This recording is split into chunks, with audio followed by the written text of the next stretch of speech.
Lizali sidinga lakho, fulfill thy destiny for this nation.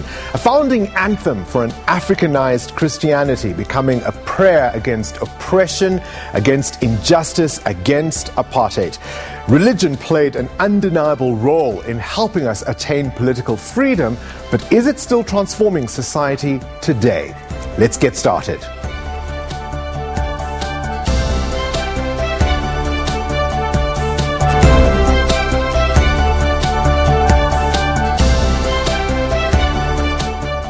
Good evening, I'm Bongani Bingwa. Welcome to the Democracy Gauge. The focus turns to religious institutions and the role they played pre and post 1994. Churches like the Dutch Reformed Church provided a theological justification for apartheid, claiming it was God's will and that the Bible supported it. The Methodist Church, for example, vehemently protested against the policy, and certain individuals within faith communities rose to prominence in the anti-apartheid struggle. Anglican Archbishop Desmond Tutu remains one of South Africa's most important and revered figures in this regard. There were others, from Trevor Huddleston to Beyers Naude and Frank Chikane. But today, we have churches that ask people to eat grass and to drink fuel, with so-called religious leaders who claim to be able to perform miracles, including resurrecting the dead.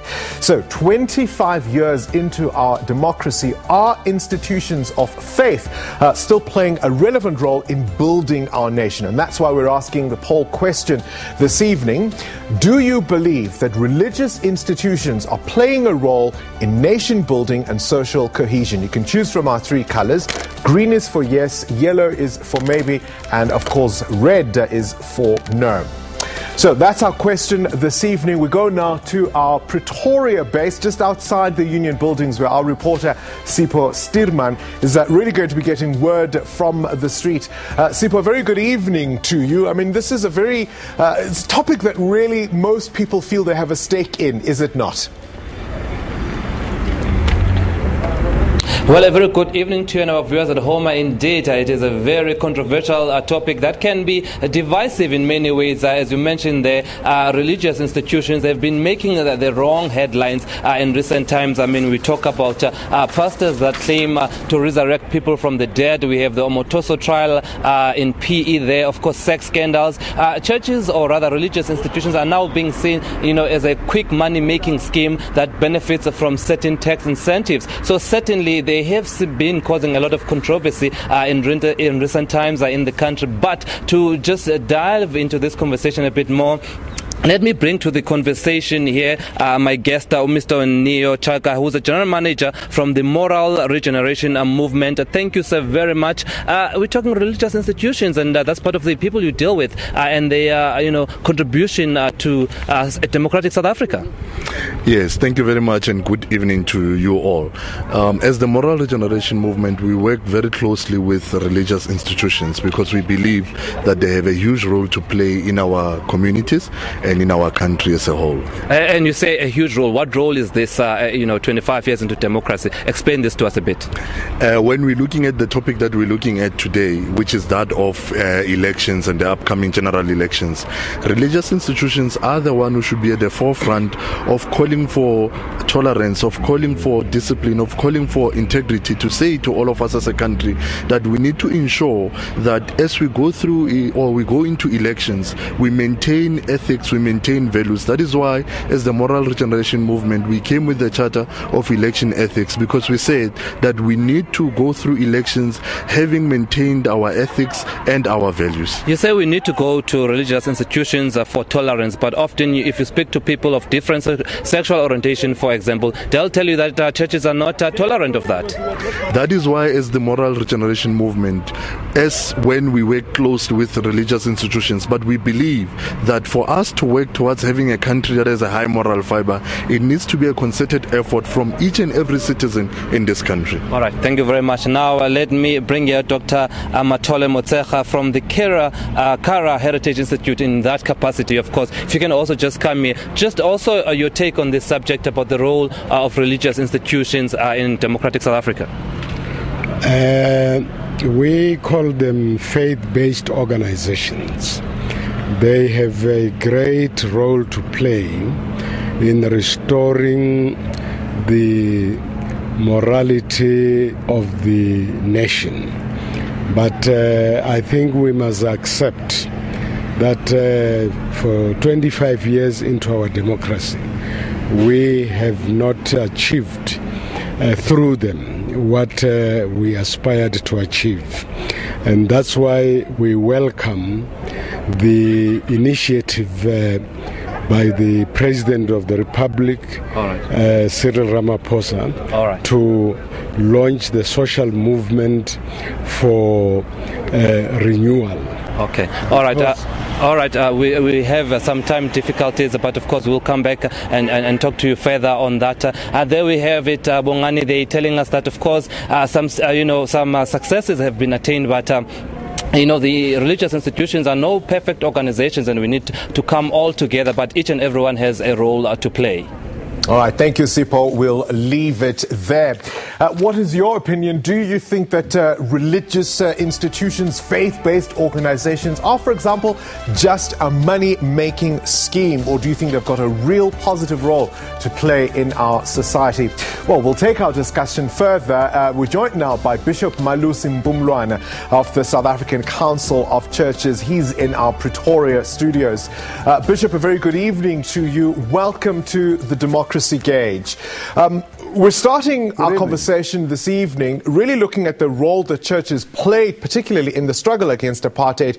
Many would say that in the democratic era, many faith-based organizations have fallen short of a once glorious past. Yes, no, definitely we can agree on that. It's not the environment has not been the same. But also we should say that there has been many different developments in the space of that you call faith-based religion, especially because there's developed over the last a couple of decades, a mushrooming of what we entrepreneurial churches that have developed because somebody wanted to establish a church in their own right, and so that has sort of diversified very, very broadly the idea of what churches are. Bishop, most religions were founded as radical movements that shook the very foundations of the societies in which they came to being. There is this idea that, once it has settled, once it has become respectable, religion can sometimes become even irrelevant. What we are seeing today with new churches preaching miracles and all kinds of things, that's how religions always start, isn't it? Yes, well, actually, as I say, it's entrepreneurial. This is the whole movement that really began in the United States of entrepreneurial churches, where it kind of private. I mean, religion in the ancient days, or at least the Christian church in the ancient days, was always supposed to be collegial, synodal. That means it's based on the governance of an assembly, rather than of an individual deciding to start their own church. And because of that, there is more and more. It's almost like it's like the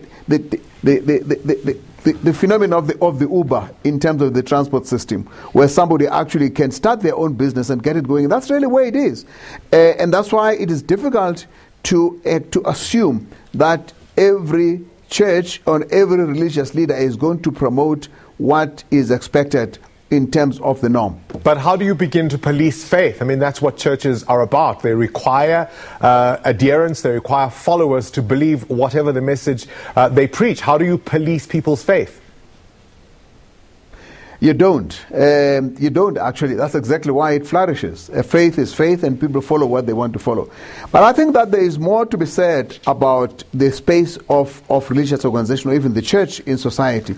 It is not only about what they preach in their own congregations, but it is also how they become salt, how they become a leaven, how they become an influence for public good. And I think that there are churches that continue to do that, regardless of those that may fall in the category of own interest churches.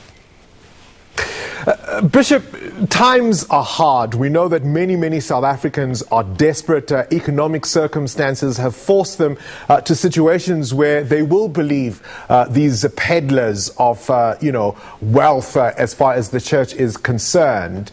Is there a role that government can play to protect people who are duped into following really harmful practices and beliefs?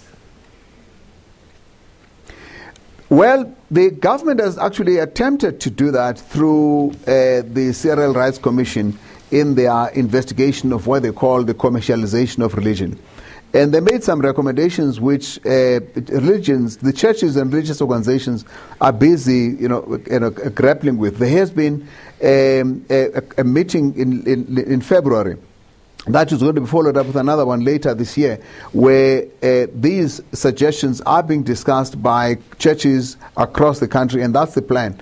But I want to say that even in the past days of apartheid, it never was all the churches that were committed to social justice. It is always those churches that have that commitment, and that's what we try to do in the South African Council of Churches. Regardless of what else other churches are doing, we try as best we can to retain that tradition of standing up for the truth and making sure that social justice issues are retained in society, including, if you might recall, if in the case of the social Nguve pastors that were making people eat petrol and rats, it is our effort that took the matter to the Human Rights Commission, which is what led to it being taken over by the Civil Rights Commission. So there are efforts always being made, but I think that it is important to take everyone along as much as possible, precisely because these churches have got a followership.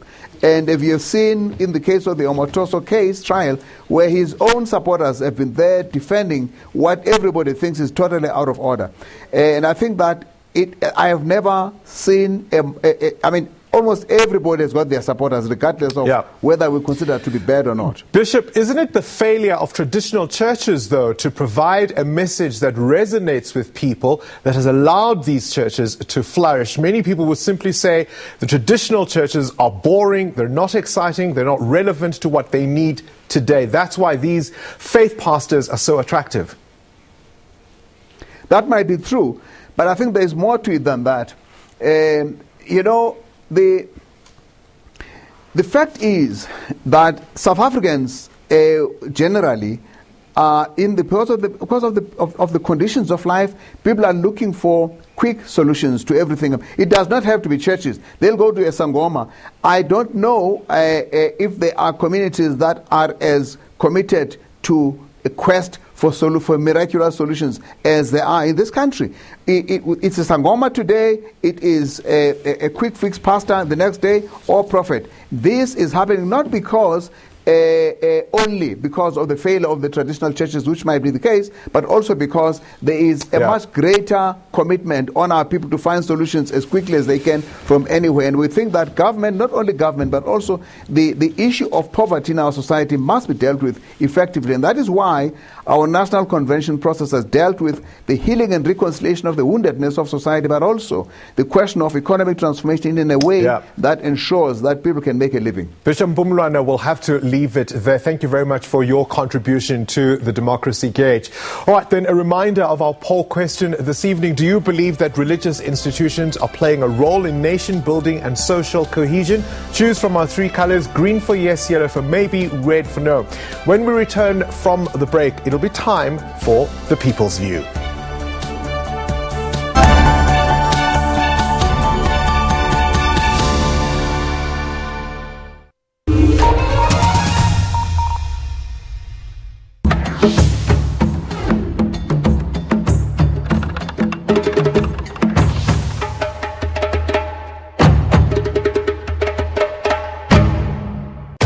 This is your opportunity to hold the leaders accountable. I was asking my question in my language. People are dying. What are you doing about that? There is a lockdown where there is a police with a CPF. There are a lot of complaints. What have you done for this community? She has devoted her life to the upliftment of children in this area. I go into the area, collect all children to teach them. My name is Manitra Mali. To me, green means go. On Network, we have gadgets, robots and more. A phone is no longer just an indulgent device or a functional device. It's a part of us.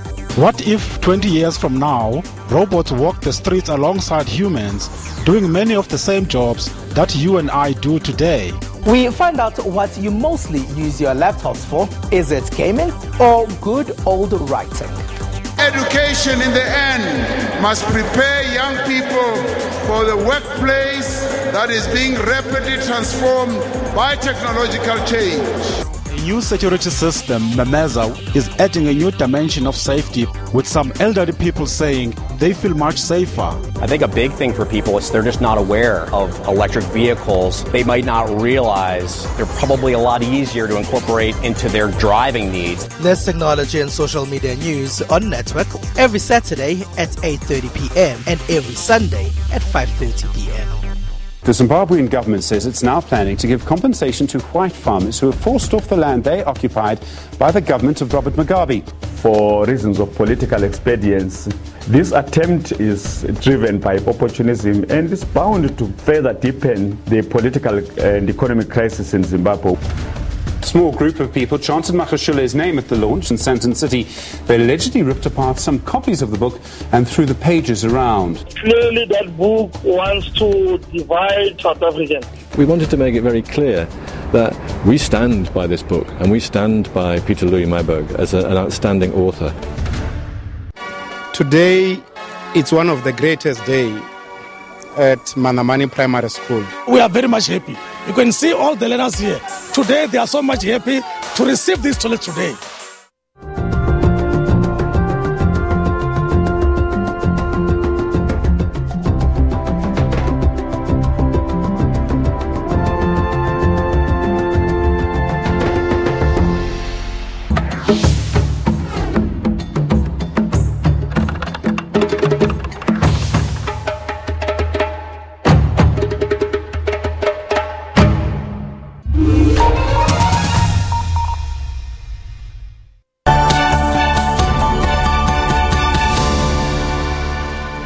Welcome back. It's all about you here on the Democracy Gauge. Right, when it comes to the people's view, of course, we want to harness what you have to say. We want to show exactly what you think, whether it's on social media or even on the streets. And that's exactly where we go now, to our nation's capital, just outside the Union buildings. Back to our reporter, Sipho Stierman, who's standing by with more conversation. What's the word on the street, Sipho? Well, a very good evening to you once more. As you mentioned, that we are outside at the Union buildings, and this place is very popular with local Tswana residents, couples, people, fitness enthusiasts who jog here on this beautiful scene. And I'm joined by such a couple here, a young couple who are keen to contribute on the show, of course, on our discussion here that, the role of religious institutions into our democracy and social cohesion. You had quite a bit to say. Well, I do not condone what the current churches are doing. They're not adding any positive influences by raising the next coming generation. They just run off and make up all these crazy things that I would say are not in the Bible. So they brainwash, and at the end of the day... What are the things that concern you the most when it comes to the role that religious institutions are playing currently as you are witnessing it in South Africa? And what would you like to see from them? I would like to see a positive change, right? Yeah. And like them playing like a better role. A church should be a place of peace, nothing like we've seen in this past few days. All right. Yeah. A place of peace, nothing like we've seen in the past few days. Say, let me just bring you in there here as well. I mean, also just your thoughts, your girlfriend over here mentioning that, she would like to say a positive role. What would you like to see? Yeah, of course, a positive role. Because and then, yeah. Well, have you been seeing trends that have sort of upset you, or they've that you don't agree with? Is there anything that you've seen that perhaps you don't agree with, and what would you like to see going forward? Yeah, this past few weeks, yeah. a shwile so dilo tse di bjao ke dilo tse le reng a ra tshwanela di bona rena as community, like as batho ba mo South Africa. All right. Sure. All right. Well, there you have it. These two young couple here are with me, just explaining that some of the things that they've seen from the religious institutions in these last few weeks have not really impressed them, saying that they need religious institutions to play a bit of a more positive role and less controversy. Bongani, the sex scandals, the money laundering scandals, the resurrecting of people from the dead scandals. They want to see something different, something positive, something that will unite South Africans as one nation. All right, we'll leave it there. Sipho Stirman calls talking to us just outside the Union Buildings, our seat of government. Well, is it all bad? That's the question we're asking this evening. Is it all bad? We've heard from people on the street. You've heard from some bishops concerns around how institutions of faith are working. Now, if you still want to be part of the people's view, particularly in our next show, you can send us a WhatsApp video on an issue that we raise, 065 862 4548. At the end of the show, I'll throw forward to tomorrow's topic and you can contribute to that. And of course, you can continue the conversation on Twitter and Facebook. After the break, we meet Chief Mohammed Blow from Port Elizabeth. Stay tuned.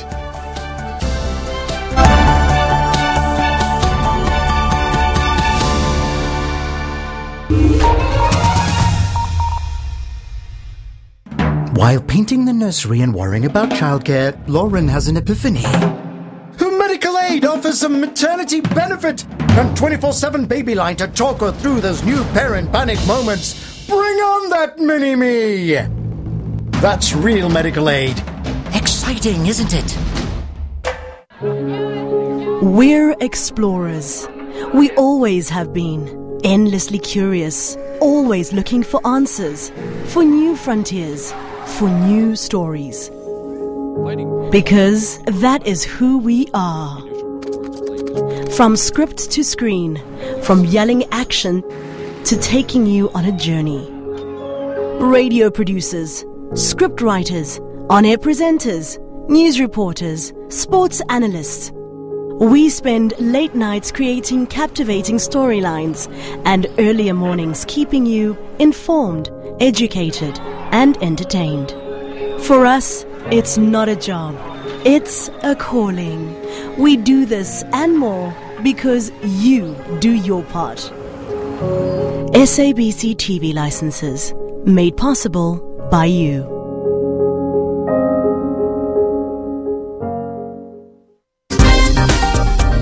Africa, home to the fastest growing youth population. The African kid goes through similar problems. It doesn't matter where in Africa you are. It is predicted that by 2030, the number of young people on the continent will increase by 42%. But so much good lies in the different political parties that they can put it together and create a South Africa we have never seen before. But are they interested in the politics of their countries? As a conscious citizen, I have to make my mark. They all make promises, so I don't know which party will deliver on their promises. Watch African Perspective on Wednesday at 9:30 p.m. Central African Time on SABC News. Today, it's one of the greatest days at Manamani Primary School. We are very much happy. You can see all the learners here. Today, they are so much happy to receive this toilet today.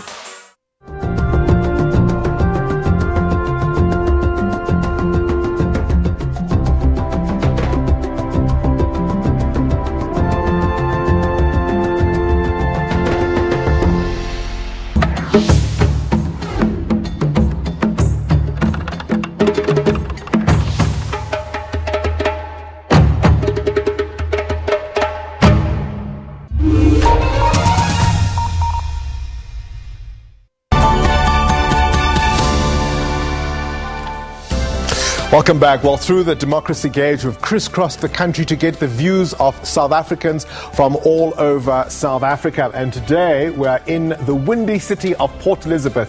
You can check out our stories, by the way, on our elections website as always. There they are, dotting the map. And today, as I say, we're in Port Elizabeth looking at the story of Mohammed Blow, who's a Khoisan chief, also known as Chief Khoi Moch, who's going to be taking us back to the experience of the Khoi in particular under the apartheid regime.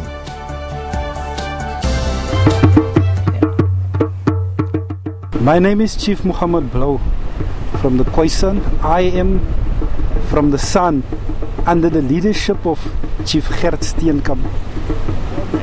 Before 1994, I remember there was a youngster our age, me and my brother's age. We knew him as Klein Baas. Only later I found out, no, that wasn't his real name. Klein Baas invited us one day to come with him to the Sunday school, and me and my brother was so excited, you know. And but when the Sunday morning came, then I realized, hey, something is wrong here. We woke my mother up. Mommy, we're going to the Sunday school with Klein Baas. And my mother said, no, you can't go. And we were crying, no, we want to go. Then Klein Baas came and knocked, and then we heard the father came and said, kom weg hier. I've realized about the scarleting when Dr. Ellen Busak, when he started talking so-called colored people on TV. I saw him, I remember it was black and white TV. And that's where my mind started opening up towards the Khoi and San. Salut awareness! Ai samamir! Ai, traika, kan. Oh, salut awareness! Oh, salut awareness! Oh, atsamamir! Kita kaya, gau khop kay anip. A lot of people say that the current government does not acknowledge the Khoi and the San. You don't include people that you don't recognize. You have to recognize their existence before you can include them in discussions. At least now we've got a Khoisan bill and it's been passed. It just needs to be signed. This is a gateway towards full recognition, Khoi and San as First Nation status, and we really need land. Yes. Without land, we are nothing. Yes. Have we met a democracy? That is a question. Most definitely, yes. I choose green. Most definitely. The Khoi and San bill has been passed. That is giving us democracy, because now I can proudly say I am an African. Well, somebody was happy with the democratic era. Right, before we say goodbye, let's take a quick look at the results for today's poll. And as always, as it comes up on your screen, we thank you for taking the time to watch and participate in our show. 63% of you feel that religious institutions are not playing a positive role. Now, tomorrow we're going on a different topic, and we're asking, has social media widened the gap between the young and old? That means our poll is open. You can interact with it, choose from our three colors, and be part of the conversation. But for tonight, that's where we're going to have to leave it from myself and the team. Until tomorrow, ubusuku benzolo. Good night.